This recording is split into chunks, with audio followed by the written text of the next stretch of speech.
जय महाराष्ट्र मित्रांनो, लेट पण थेट Kantara chapter 1 box office collection Sunday रविवारच्या दिवशीचं कलेक्शन समोर आलंय आणि रविवारच्या दिवशी कांतारा चॅप्टर 1 याने ऑल इंडिया नेट कलेक्शन केलंय 39 करोड 39 कोटीचा गल्ला रविवारच्या दिवशी त्याने केलेला आहे आणि नेटमध्ये ऑल इंडिया नेटमध्ये कलेक्शन झालंय 437 करोड 437 कोटीचा गल्ला झालाय. ग्रॉसमध्ये कलेक्शन झालंय 514 कोटी आणि वर्ल्ड वाईड त्याचा आकडा झालाय 630 करोड.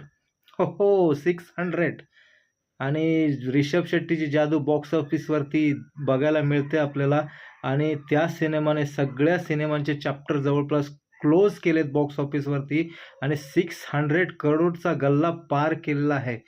आता 1000 करोड म्हणजे 1000 करोडचा गल्ला किती दिवसात पार होईल तुम्हाला काय वाटते मला नक्की सांगा. तोपर्यंत हसत राहा, आनंद राहा. जय हिंद, जय महाराष्ट्र.